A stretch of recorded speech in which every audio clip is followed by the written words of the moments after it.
लोकसभा चुनाव में कम वोटों से जीत मिलने पर जेडीयू सांसद का दर्द झलक पड़ा।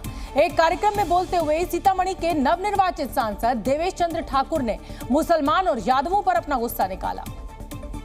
और अपनी भड़ास निकालते निकालते सांसद देवेश चंद्र ठाकुर ने मुसलमान और यादवों को लेकर विवादित बयान दे दिया।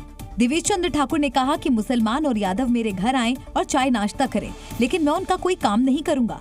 मेरे मित्र यादव मित्र का स्वागत है, जो मित्र नहीं है पहले बार भी आना चाहते हैं उनका स्वागत है।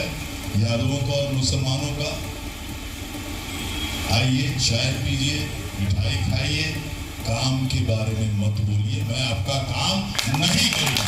सांसद देवेश चंद्र ठाकुर ने आरोप लगाया कि जेडीयू ने बीजेपी के साथ मिलकर चुनाव लड़ा, इसीलिए उन्हें यादव मुसलमानों ने वोट नहीं दिया। मेरे लिए आप तीर दबाते थे, आपको उस तीर में नरेंद्र मोदी का चेहरा दिखाई देता, इसलिए आपने लंटेन दबाया।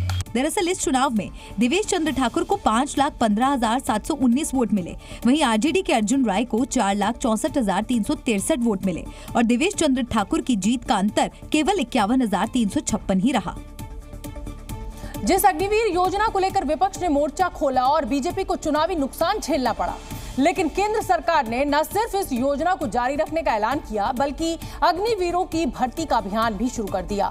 उत्तर प्रदेश में अग्निवीर भर्ती रैली का शेड्यूल जारी कर दिया गया है, जिसके तहत 24 जून को अग्निवीर ट्रेड्समैन श्रेणी के लिए प्रयागराज समेत 12 जिलों में भर्ती रैली होगी।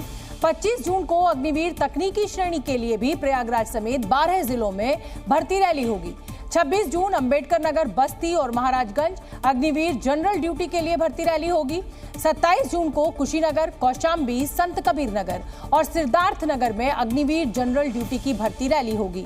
28 जून को सुल्तानपुर और प्रयागराज में अग्निवीर जनरल ड्यूटी की भर्ती रैली होगी। 29 जून को प्रतापगढ़ और अमेठी में अग्निवीर जनरल ड्यूटी की भर्ती रैली होगी। 30 जून को अयोध्या और रायबरेली में अग्निवीर जनरल ड्यूटी की भर्ती रैली होगी। वहीं इन तमाम रैलियों के बाद 1 और 2 जुलाई को मेडिकल परीक्षण होगा। जम्मू कश्मीर में आतंकवादियों के खिलाफ ऑपरेशन ऑल आउट जारी है। सुरक्षा बल के जवानों ने बांदीपुरा के जंगल में घेर कर एक आतंकवादी को आज मार गिराया। दरअसल सेना को आरागाम के जंगल में कई आतंकियों के छिपे होने की खबर मिली थी, जिसके बाद पूरे इलाके को घेरकर सर्च ऑपरेशन चलाया गया। इस दौरान आतंकियों ने फायरिंग शुरू कर दी। सेना की जवाबी कार्रवाई में एक आतंकी मारा गया।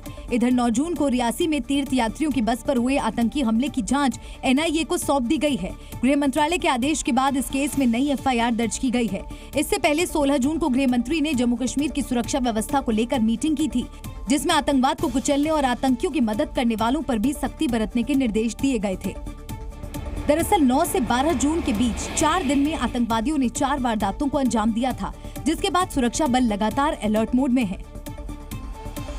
इधर जम्मू कश्मीर के हंदवाड़ा में पाकिस्तान एक बड़ी साजिश पाकिस्तान के द्वारा रची गई थी, जो नाकाम हुई। संयुक्त कार्रवाई में हिजबुल मुजाहिदीन का हैंडलर सेना के हत्थे चढ़ा, जो पाकिस्तान में बैठे अपने आकाओं से निर्देश ले रहा था और जम्मू कश्मीर में बड़े आतंकी हमले को अंजाम देने की फिराक में था। हिजबुल आतंकी जाकिर हामिद मीर के पास से एक चाइनीज पिस्टल और ग्रेनेड बरामद किया है। ज़ुहूर अहमद मीर सन ऑफ मोहम्मद अफजल मीर एक मर्तीगाम का, पाक में एक पाक हैंडलर है जो यहीं का है, पाक हैंडलर है, एचएम ऑर्गेनाइजेशन के साथ वाबस्ता है, उसी के कंटिन्यूस टच में था और उसी के शय पे ये काम कर रहा था। आरोपी आतंकी के खिलाफ केस दर्ज करके पुलिस ने आगे की कार्रवाई शुरू कर दी है। इस बीच सीडीएस जनरल अनिल चौहान ने जम्मू कश्मीर का दौरा किया और सुरक्षा स्थिति का जायजा लिया। कल जब दिल्ली में एक महत्वपूर्ण बैठक होम मिनिस्टर की चल रही थी, उसी समय chief of defence staff Srinagar पहुंचे थे और वहां पर 15 कोर में पहुंचकर उन्होंने ऑपरेशनल प्रिपेयर्डनेस की वहां पर चेक की, किस तरह के हालात हैं, और कई सारे सीनियर ऑफिशियल्स और जो सेना के जो जवान हैं उनसे भी उन्होंने मुलाकात की। पाकिस्तान की ओर ड्रोन के जरिए ड्रग्स और हथियारों की तस्करी सुरक्षा एजेंसियों के लिए एक बड़ी चुनौती तो थी ही, लेकिन इस तस्करी में चीन के बने जिस ड्रोन का इस्तेमाल पाकिस्तान कर रहा है, उसने चिंता को और बढ़ा दिया है। 16 जून को पंजाब के तरन तारण में बीएसएफ जवानों ने पाकिस्तान की ओर आए एक ड्रोन को मार गिराया, जिसकी पहचान चीन में बने DJI MAVIC-3 क्लासिक के रूप में की गई है, जो बेहद खतरनाक माने जाते हैं। ड्रोन में 3 कैमरे होते हैं जो 5000 से ज्यादा वीडियो बना सकता है और 40 मिनट तक ये इलाके के ऊपर मंडरा सकता है, जिसकी ट्रांसमिशन रेंज 15 किलोमीटर तक है।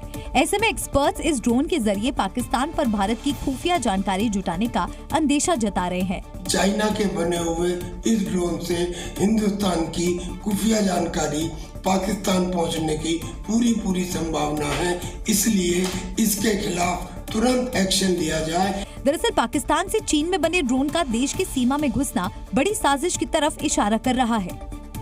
अयोध्या के राम मंदिर में देश का सबसे बड़ा धनुष बाण और गदा स्थापित किया जाएगा।